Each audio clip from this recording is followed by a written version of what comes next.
Alô, galerinha, tudo bem? Paz do Senhor aí, meus queridos irmãos, aos leões, leoas aí. Deus abençoe a cada um. Estou muito grato a Deus que nós batemos a incrível meta de 51 inscritos. Uhul! Até comi um doce hoje, cara. Cara, que maravilha. Deixa eu te falar. Tivemos 573 visualizações no canal até hoje. Só tem 4 vídeos lançados. É pouco, é muito pouco. Eu não entendo de edição, estou aprendendo agora.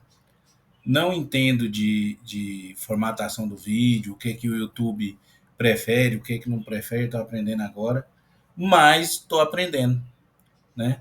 Peço a você que compartilhe, que possa nos ajudar, vamos crescer junto, aumentar essa meta, chegar nos 100 inscritos e fazer, né, cada vez mais a mensagem da palavra do Senhor Jesus Cristo chegar a mais e mais lares por aí.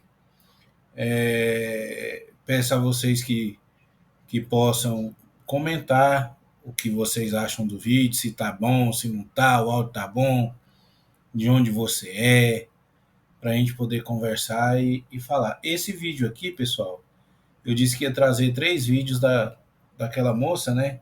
Que ela tá crescendo no Instagram e ela é ateísta, né? E ela diz que ela se afastou da religião. Ela diz da religião como se fossem todas. Mas eu creio que seja porque nós estamos num país majoritariamente cristão, ela fala sempre em cima do cristianismo. E o interessante nisso, pessoal, é que é complicado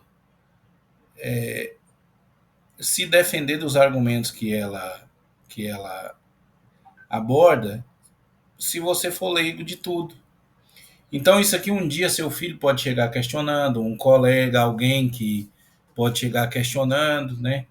Usar a história como base, apesar dos grandes historiadores, nenhum dos historiadores realmente de renome negarem a figura de Cristo, como foi na época, né? Do, do, do nascimento de Cristo até a sua crucificação e dos avanços que houveram na sociedade a partir de então e da organização da sociedade em torno de uma prática cristã, uma prática cristã. A gente sabe que durante muito tempo essa prática também não foi perfeita porque ela foi contaminada durante o crescimento dos impérios, nas cruzadas, né? Então houve-se muito mal entendimento da palavra na época e que nos trouxe até essa era atual, aonde a gente tem vários e vários e vários e vários e vários recursos para que a gente possa estudar a palavra e entender o que está acontecendo. Esse canal aqui é de uma pessoa leiga que está aprendendo e vai tratar de uma forma mais leiga sobre o assunto. Porque se eu fosse aprofundar mais, eu creio que muitos irmãos aqui já têm um conhecimento maior do que o que a gente for falar ou tratar aqui. Mas o canal é voltado para você ter um princípio de pensamento acerca dessas coisas, dessas questões, tá? O que ela vem divulgando é bem nocivo, pessoal, bem nocivo para quem professa a fé cristã. Aqui ela vai falar um pouco de que a religião mata alguns erros, né? 3 graves erros que a religião comete. A religião em si realmente comete, né, muitas práticas errôneas, mas o seguir a Cristo não é só uma questão de religião, né? A gente não está aqui para julgar ninguém. Vamos dar uma olhadinha? Hoje vamos falar sobre os 3 grandes danos causados pela religião que poucos querem admitir. O primeiro de todos, o bloqueio do pensamento crítico. A religião não ensina você a pensar, ela te diz o que pensar. Questionar é desencorajado e a fé cega é exaltada como virtude. Ó, Isso você viu o que ela disse aqui agora? Que a religião, ela atrapalha, ela bloqueia o pensamento crítico. que ela atrapalha o desenvolvimento do pensamento crítico. Porém, o que mais se vê hoje em dia são grandes pensadores, grandes críticos. Vou citar o exemplo de um que nem todo mundo gosta dele, que é o Olavo de Carvalho, e entre muitos outros que acabaram estudando e se rendendo ao que estava nas escrituras. O que estava nas escrituras, né? E tem uma nova leva de pessoas que estão professando essa fé com base no raciocínio inteligente do cristianismo. E é contra isso que ela vem pregar. Então, o que se fez de consistente hoje, ela tenta destruir com esse tipo de raciocínio e argumento. Isso é extremamente nocivo, por quê? Porque um neófito na fé, alguém que está chegando, ou alguém que porventura foi desiludido em alguma questão de fé, vai. Isso aqui é prática comum. Vai ceder a esse tipo de pensamento porque ele conforta você no seu próprio mundo. Ele te dá uma ideia, não, eu sou melhor do que isso, eu raciocino a mais do que isso, eu enxergo à frente disso, esse povo não me merece, eles só querem me dominar, me controlar, então vai chegar nesse ponto. Então é isso que ela diz aqui, ó. Isso impede a curiosidade e o desenvolvimento do pensamento crítico, atrasando avanços na ciência, nos direitos humanos e na moralidade. Um outro dano é a justificativa para Atrasando avanços nos direitos humanos e na moralidade. O que é moral e amoral, né? E imoral, na realidade, né? Para quem não vai ter padrão algum, então, como ela disse no outro vídeo, que você sem a religião, você andaria pelos seus próprias pernas e pelo seu próprio pensamento e pelo que você mesmo ditasse como regra, então não existe um padrão moral para isso, porque o psicótico vai sempre puxar para o lado psicótico, o psicopata sempre vai agir para esse lado, o predador sexual vai agir para esse lado.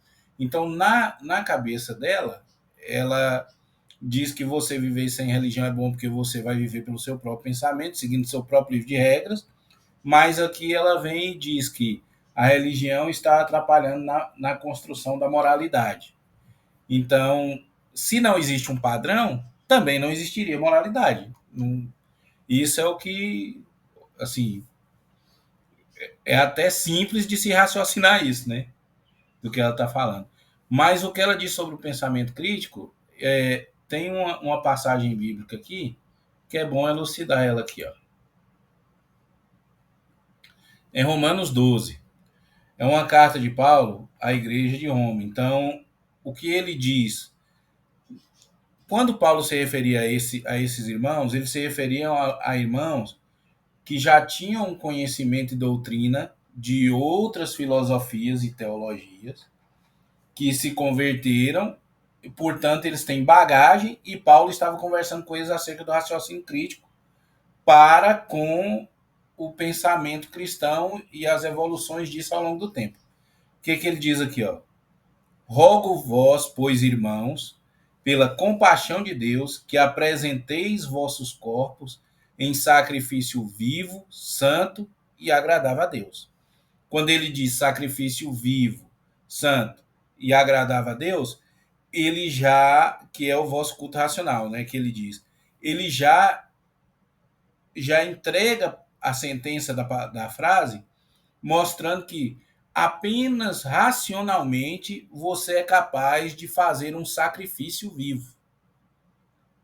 Um sacrifício do seu próprio corpo, seu próprio ego, das suas próprias vontades, dos seus próprios desejos, da sua carne, da concupiscência da carne, da concupiscência dos olhos e daquilo que o mundo te entrega. E naquele momento, Roma, assim como grande parte dos impérios naquele tempo, viviam em depravação e em dificuldade. Ainda não tinham um padrão para se seguir conforme nós encontramos hoje na Bíblia, ou quem é muçulmano encontra no Alcorão, entende? A questão é que eles estão lutando contra as religiões para desestruturar o pensamento religioso. Então, Paulo diz aqui, ó, rogo vós, pois, irmãos, pela compaixão de Deus, que apresenteis vossos corpos em sacrifício vivo, santo e agradável a Deus, que é o vosso culto racional. E não sejas conformado com esse mundo. Ou seja, não se conforme com o que você vê. Ele te traz ao desejo de questionar aquilo que ela foi contra, que ela falou, que a religião ia contra, que não te ensinava a pensar, nem raciocinar, e atrapalhava o pensamento crítico. E não sejais conformados com esse mundo, mas sede transformado pela renovação do vosso entendimento. O que Paulo está entregando aos romanos, que naquela época eram doutos em várias disciplinas, eram pessoas que tinham estudado e que as quais ele estava se reportando, que naquele tempo até para ler era difícil, não era, né, é uma pequena parte da população, uma pequena porcentagem da população era alfabetizada. E dentre desses ele enviou a carta a eles explicando. Então o que Paulo está falando é para pessoas que realmente têm consciência e entendimento. Então ele diz: não sejais conformados com esse mundo. Opa, não se conforme. Mas sede transformado pela renovação de vosso entendimento. Renove-se. Estou entregando para vocês a parte da palavra para que vocês possam experimentar qual seja a boa, agradável e perfeita vontade de Deus. Ele não está obrigando, que é outra coisa que a palavra de Deus não faz. Ela não obriga ninguém. Porque pela graça que me é dada, diga a cada um dentre vós que não pense de si mesmo, além do que convém. Ou seja, para que você não desviasse seu pensamento para coisas inconvenientes. Ele não diz para você não pensar. Ele só diz, irmão, não pensa além do que te convém, né? Antes pensa com moderação, conforme a medida da fé que é repartida a cada um. Ou seja, ele está dizendo, se alimente, se nutra da fé, leia, ore, jejue, trabalhe, pratique as boas obras, e assim então, com o entendimento e a renovação daquilo que você achava, que você entendia outrora, você vai ter uma nova bagagem, um novo entendimento, você vai passar a ter outro raciocínio e você vai andar compassadamente com a sociedade. Porque assim como um corpo, em um corpo, temos muitos membros, e nem todos os membros têm a mesma operação. Assim, nós que somos muitos, somos um só corpo em Cristo, mas individualmente somos membros uns dos outros. De modo que tem diferente dom, segundo a graça que vos é dada, se é profecia, seja segundo a medida da fé. Aí aqui ele discorre sobre alguns dons espirituais, né? Para administração, dom de fé, dom de cura, já é uma parte voltada ao espírito, às manifestações do espírito dentro daquela igreja, daquela comunidade. Mas até aqui ele diz: assim nós que somos muitos, somos um só corpo em Cristo, mas individualmente somos mesmo dos outros. E a religião, ela não mata a sua individualidade, ela só vai usar a sua individualidade, a sua personalidade, ela transforma o seu caráter. Ela vai usar a sua personalidade para que você viva em comunidade. Para que você viva em comunidade dentro de uma sociedade em determinados padrões que devem ser estabelecidos para que se haja uma ordem natural das coisas. Porque se assim não for, infelizmente, né, vai pro beleléu aí, tudo que a gente tem estudado, tudo que a gente tem visto.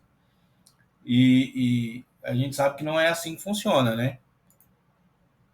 E o que mais ela diz? Para violência e opressão. Ao longo da história, a religião tem sido usada como desculpa para guerras, escravidão, misoginia, homofobia e racismo. Até hoje, vemos líderes religiosos influenciando leis e políticas para limitar direitos e liberdade individual em nome de uma suposta verdade divina. Um outro dano é a moralidade. Então, aí ela já entra na seara de que existe o racismo, existe a LGBTQI mais fobia, né? Que é quase que eu me perco, que é muita letra. Então, que existem as perseguições, que até hoje líderes religiosos perseguem e tal. O que a igreja, o que a igreja primitiva, ou a igreja hoje, que está apregada aos exemplos de Cristo, prega hoje, assim, dita hoje. Vinde a mim todos os que estáis cansados e sobrecarregados, e eu vos aliviarei. Tomai sobre vós o meu jugo e o meu fardo. Né? Meu jugo é suave, meu fardo é leve. Então, o que é que acontece? As portas estão abertas para todos aqueles que desejam, que necessitam, que sentem o desejo intrínseco de mudança e transformação. E essa transformação, ela é totalmente plausível em Cristo. Então, a porta não está fechada para o homossexual, não está fechada para o homicida, para o ladrão, não está fechada para aquele que um dia foi malfeitor, não está fechada para aqueles que têm pensamento dissoante às religiões. Então, a palavra de Deus ela é para você ir experimentar. Você não vai saber se a laranja é doce ou não se você não tiver o trabalho de descascar ali a casca e experimentar. Então, o que acontece? Você pode, é chamado a isso, mas existe lá dentro uma transformação do seu caráter. Se o Espírito Santo, se você der espaço para o Espírito Santo trabalhar na sua vida, com certeza a sua vida será transformada. Entendeu? Hoje, muitos homossexuais, que são homossexuais assumidos, e estão na igreja e dizem. Hoje, tem uma entrevista do Ronaldo Esper que diz isso. Eu sou homossexual, carrego isso, tomo a minha cruz. Quem quiser vir após mim, tome a sua cruz. Né? Toma a minha cruz, mas eu não pratico mais. Você entendeu? Eu não pratico mais. E os irmãos em que eu estou entremeado me amam. Que é o amor. E o amor Cristo prega. Baseada no medo. Se não existisse a ameaça do inferno, você ainda faria o bem?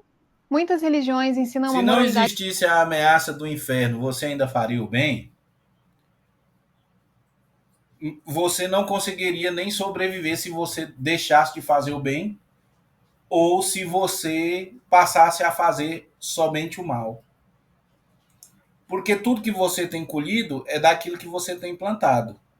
Se você é uma pessoa mal educada, você vai lidar com muita gente mal educada. Em determinado momento, isso vai criar um choque. E isso não importa a idade. Esse choque, em um determinado momento, vem. Esse exemplo do mal educado é simples, é só um pequeno exemplo para entender que até um ato de bom dia, de como você está, nossa, tudo bem, não, vamos pegar nisso junto, vamos se ajudar, vamos praticar o bem, é para reger a comunidade e a sociedade em geral. Então, o que ela está falando aqui não tem nada a ver com o medo do inferno, não. O seu pecado, se você tiver uma consciência transformada pelo Espírito Santo e saber que o pecado pode te levar a um sofrimento eterno, beleza. Mas quem não tem um envolvimento com isso, quem não experimentou de fato a vinda do Espírito Santo, não vai ter esse medo. Não tem esse medo. Vai ter um receio disso acontecer. Agora, quem já experimentou é bem difícil ele voltar atrás. Ele é bem complicado. Ele às vezes pratica o mal, o crime, a coisa errada, se droga, se vicia, cai em prostituição, faz o que for, mas o Espírito Santo vai incomodar ele até o fim. Até o fim. Construída no medo do castigo e da condenação. Esse tipo de controle gera culpa, ansiedade e vergonha, especialmente em crianças, e impede um desenvolvimento saudável da ética pessoal. Mas a escolha é sua. Se você quer um mundo baseado em empatia, razão e Mas a justiça, escolha é sua. Ela diz que pode atrapalhar até o crescimento das crianças, o desenvolvimento e tudo mais. Gente, você pode deixar uma criança, vamos dizer, até os 12 anos, sem dar instrução para ela nenhuma religiosa, de nada. Mas para você conseguir criar essa criança, para que ela tenha entendimento do que existe você vai ter uma dificuldade ímpar para chegar até o coração dessa criança e fazer com que ela entenda não só com o pensamento, mas também com o sentimento. E que ela sinta não só com o sentimento, mas também com o pensamento. Ou seja, que pensamento e sentimento estejam coesos na transformação, na criação e no desenvolvimento daquela criança em bases de lei e ordem para que ela possa crescer como um bom cidadão. Então, quando a gente é criança, eu fiz crisma e tudo mais. Então, quando a gente é criança, aquelas instruções, elas vêm, elas fazem parte da nossa vida quase que imperceptivelmente. Mas aí, quando você vai tendo o seu ensinamento com o pai, com a mãe, aprendendo os tombos que a vida te dá, aquilo que você aprendeu como criança é que vai aflorar na sua vida. Mas você não deixa de praticar o erro só porque alguém está te condicionando aquilo. Você entende o que eu quero dizer? Você não deixa de praticar o erro só porque alguém está condicionando aquilo. Você deixa de praticar o erro porque existe uma consequência e às vezes essa consequência não é só ir para o inferno, não é só papai do céu não gosta, ou o que Deus, Jesus vai pensar de você. Não, é porque você também, desde criança, começa a enxergar essas consequências. Mas a palavra de Deus, é por isso que eles batizavam as crianças depois dos 12 anos, e elas começavam a estudar nesse sentido, porque aí sim elas iam ter intelecto suficiente para aceitar a palavra de Deus, aceitar aquilo que Deus tem para falar, e não ser impresso aquilo ali à força no raciocínio infantil, né? Justiça, e não em dogmas ultrapassados, continue por aqui. Vamos falar sobre pensamento crítico, ética secular e liberdade real. Liberdade real, ética secular. Desde quando essa ética secular tem ajudado na evolução do mundo em sociedade? Pelo que ela está falando, não precisaria de um parâmetro para que você seguisse, para que pudesse seguir a sua sociedade, seja você de qualquer religião que for. Se você for da Ubanda, lá tem hierarquia. Se você for evangélico, tem hierarquia. Se você for católico, tem hierarquia. Se você for muçulmano, tem hierarquia. E existe um livro dentro de cada uma dessas religiões que segue um padrão de ética formado por cada uma dessas sociedades, que foi constituído por eles, amplamente pensado e raciocinado para que funcionasse. Para que funcionasse. Mas ela acha que isso não era necessário. Que hoje, como a gente tem tanto recurso, poderia ser assim. Pessoal, não tem como, não existe outro caminho, não tem um outro caminho para a sociedade em si que não seja a religião. Né? Muitos vão falar assim, mas tem. Porque, não, mesmo aqueles que são os cientologistas, né? Lembra dos cientologistas? Não existe um caminho desorganizado para alcançar algo que seja um alvo a ser conquistado, independente de qualquer coisa, seja no seu estudo, no seu trabalho, em nada, e muito menos na sua vida espiritual. Se você quer ter uma vida espiritual, você vai ter contato com algum tipo de religião. Aqui a gente fala de Jesus Cristo porque, no caso, eu não tenho como negar a Cristo. Eu não tenho como falar, não sai mais. Essas palavras não tem como sair mais da minha mente, da minha boca. O Espírito Santo tomou conta de mim, adentrou na minha vida, transformou a minha vida, mudou as minhas condições, me fez enxergar outras situações, me deu condições de vislumbrar aquilo que outrora eu jamais teria vislumbrado.